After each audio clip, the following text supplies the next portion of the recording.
Hola, eh, este es un video donde yo quiero dejar una serie de consideraciones filosóficas sobre lo que está pasando en mi país actualmente. Para futuras visualizaciones, estamos a un par de días del mayor fraude electoral que se haya cometido en la historia venezolana, o sea, inclusive peor que la de Pérez Jiménez. Y yo, que he estado siguiendo un poco la evolución de los hechos, hay un par de cosas sobre la cual quiero iluminar, siempre desde el punto de vista filosófico y considerando de que soy sacerdote. Y es lo siguiente, la primera cosa es la ausencia de reflexión moral por parte de los cuerpos armados venezolanos. Yo quisiera poner en contexto este asunto contando una pequeña historia que relata una filósofo alemana, Hannah Arendt.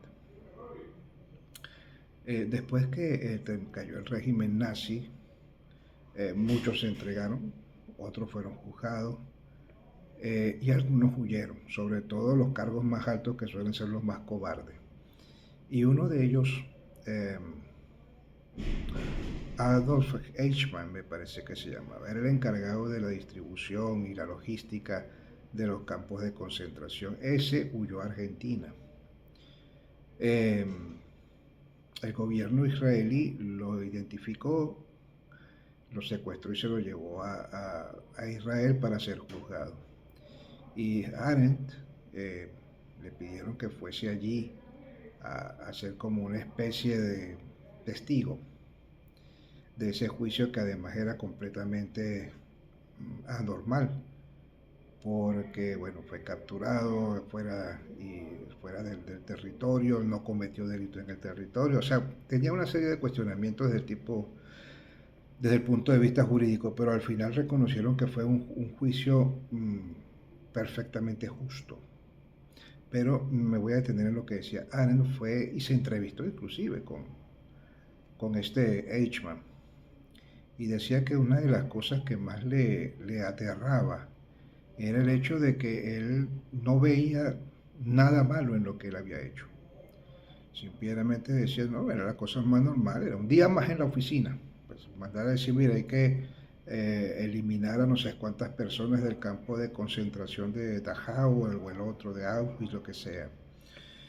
Y entonces, claro, ella llegó a la conclusión de que una de las grandes carencias que tenía los gobernantes del régimen nazi y de ahí para abajo todo el personal que servía al Estado era la ausente capacidad de reflexión moral. Es decir, eran tipos que eran muy técnicamente muy preparados, perdón, pero eran personas que carecían de cualquier capacidad de reflexión moral. Y tal vez la razón sea que nadie se encargó de decirles a ellos que lo que estaban haciendo estaba mal y darles elementos para que ellos reflexionaran. La segunda cosa sobre la cual yo quiero ilustrar un poco la realidad de la situación actual es algo curiosamente también relacionado con el régimen nazi, porque siempre resultó llamativo el hecho de que en un campo de concentración podrían haber miles de personas allí hacinadas y a lo mejor no habría ni siquiera 30 o 40 soldados eh, que estuvieran allí simplemente cuidando todo. Y el asunto era que el arma que utilizaban ellos era el miedo. Es decir, ellos hacían demostraciones de poder delante de todos para hacerles saber que ellos fueran capaces de hacer lo que quieran. Y más que dominar a la gente por las balas, lo dominaban eran por el miedo. Y de hecho, una de las razones por la cual caen algunos regímenes es cuando se pierde el miedo. Cuando, por ejemplo, que tenemos la historia más reciente, Bueno, una de las historias más recientes fue la caída del muro de Berlín y una rebelión que hubo eh, en Egipto, donde la gente salió a la calle y perdió el miedo. Simplemente era un régimen que tenía sus 200 años y no nos los calamos más y punto, ¿no? Entonces, ¿qué es lo que quiero decirles yo? Miren, en la situación actual, nosotros hemos estado pidiéndole al régimen que reconozca su derrota. Pero se nos ha olvidado decir a los cuerpos armados de Venezuela que ellos eh, deben respetar el orden moral, que por encima de la ley o de lo que puedan mandarle cualquiera de los sátrapas, ellos tendrán que rendir cuenta un día de su vida a Dios nuestro Señor. Y que ellos tienen que considerar, ya no ni siquiera desde el punto de vista religioso, sino que ellos también deben considerar que cuando ellos disparan a alguien del pueblo, puede ser un familiar de ellos. Y si no, es el familiar de alguien. Matar nunca va a ser bueno. Y yo he visto que inclusive en la iglesia nos hemos olvidado de dirigirle una palabra a ellos, de decirles, miren, es que el arma que tienen ustedes es para defender a la gente, no para defender al Estado. Es para proteger y garantizar la seguridad de la gente, no para garantizar la seguridad de las personas que forman parte del estamento del gobierno. Y digamos que ellos al final, ojalá les toque, pues van a tener que reflexionar sobre lo que hicieron o dejaron de hacer en su vida. Y la otra cosa, que esta sí va más dirigida al pueblo venezolano.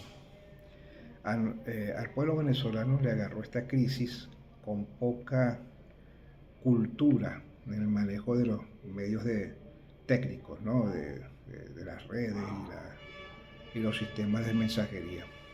Y entonces no racionalizan lo que ellos están escribiendo o el alcance del significado del mensaje que están mandando.